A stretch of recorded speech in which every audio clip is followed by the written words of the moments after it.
Hello mga sis! For today's video ay ipapakita ko sa inyo kung paano ako mag-reband ng buhok na merong kulay at merong previous bleach. Dahil ang dami nagtatanong kung paano daw reband ng naka-bleach. So marami na talaga ako dyang mga video kung paano ang pagre-reband ng buhok na naka-bleach. So this time ay gagawa naman tayo ng panibagong tutorial, eme. At syempre, bago tayo mag-proceed, paalala lang mga sis, kung hindi naman po kayo mga hairstylist at kung napanood nyo ang videong ito at meron kayong same cases ng hair, please lang, wag nyo po itong gagayahin kung hindi naman po kayo marunong mag-reband para hindi po masira ang inyong mga buhok. Kung gusto nyo mo pong magpaayos ang inyong mga hair, bumisita po kayo sa malapit nyong mga salon or pinagkakatiwalaang hairstylist. Alright mga sis, so bago ako mag-proceed sa aming rebanding session ay tinatanong ko muna yung aming client kung ano yung history ng buhok niya.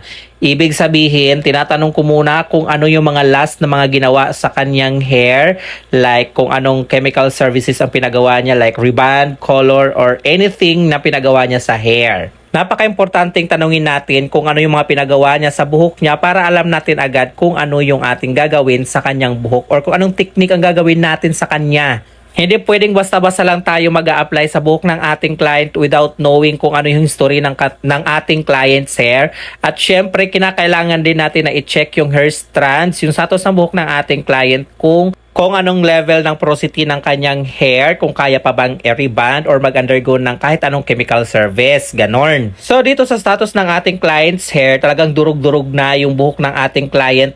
Most likely dyan sa mid to end parts ng kanyang hair dahil yan po ay naka-bleach at rebanded. Bagong kulay lang din ito, like 2 months ago yung nakakalipas na nagkulay siya ng kanyang buhok. Kung mapapansin natin, from root to mid parts, yan yung kanyang kulay lang at DIY hair color yung ginawa niya. Actually, medyo mahirap-hirap na rin talaga itong gawin dahil durug-durug na yung buhok ng ating client, lalong-lalo na yung parts na na-bleach. Kung kaya't sabi ng ating client, wala na daw nagre-reband sa buhok niya sa tuwing pupunta siya doon sa mga salon na pinupuntahan niya.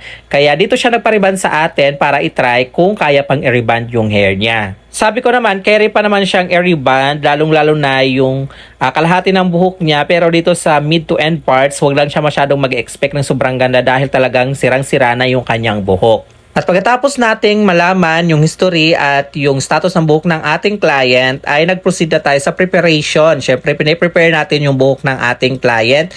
Bali, pinag-shampoo muna natin siya dyan.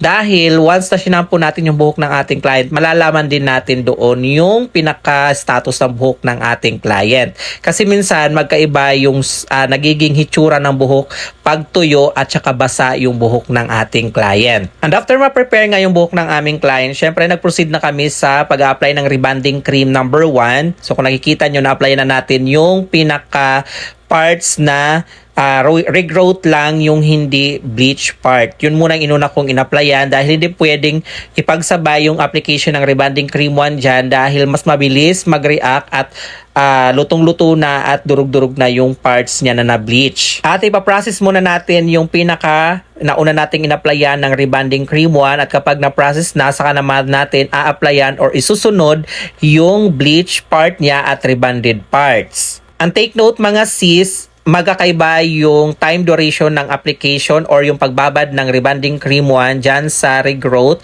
at saka sa bleach part. So, hindi ko na lang po sasabihin kung ilang minutes yung pagbabad dahil nakadepende po yan sa status ng hair at nakadepende rin yan sa technique na gagawin nyo sa inyong client's hair. So, after that, after ma-process yung rebanding cream number 1 sa buhok ng aming client, binanlawan na namin yung buhok ng aming client. Bali, banlaw lang mga sis, hindi po yan sinashampoo, pero pwede kayo maglagay ng kahit anong conditioning treatment, pero optional lang po yun, lalong-lalo na pag mga ganitong cases ng hair na damage na. Then pagkabanlaw, syempre papatuyuin na natin yung buhok ng ating client at ito na yung result ng aming hair, client's hair, after namin siyang mapatuyo. So medyo okay na siya dyan tingnan.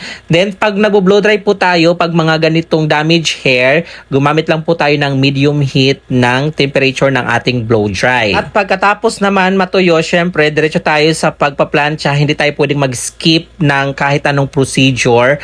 So, after nga niyan ay paplantsahin natin. So, ito na yung result ng ating client's hair after natin siyang ma-iron. So, bali gumamit ako dyan ng dalawang hair iron mga sis. Magkaibang temperature ng ating iron. Sa root to mid parts, gumamit tayo ng 180 degrees Celsius. Then sa bleach part naman ay gumamit lang tayo ng 150 degrees Celsius ng temperature. So kinakailangan na magkaiba yung temperature na gagamitin natin since magkaiba sila nung level nung damage, parang ganon. And after mag-hair iron, syempre mag-apply tayo ng ating neutralizing cream. Pero bago tayo mag-apply ng ating neutralizing cream, after natin mag-hair iron, ipahinga muna yung buhok at least 10 minutes para makasingaw yung init mula doon sa pagkakaplansya natin sa ka-applyan ng neutralizing cream. Then, ibababad lang natin ito in a certain time. After that, papabanlawan natin. At syempre, huwag kakalimutan maglagay ng kahit anong treatment na merong available sa atin after natin neutralizing cream at nabanlawan na ito. Pinaka-importante po na merong treatment talaga after natin siyang i-reband. So dito, hair botox treatment yung in-apply namin at ibababad lang natin iyan. Then after that, pag nababad na ng ilang minuto, hindi natin siya babanlawan at magda-direct na tayo sa pagbo-blow dry.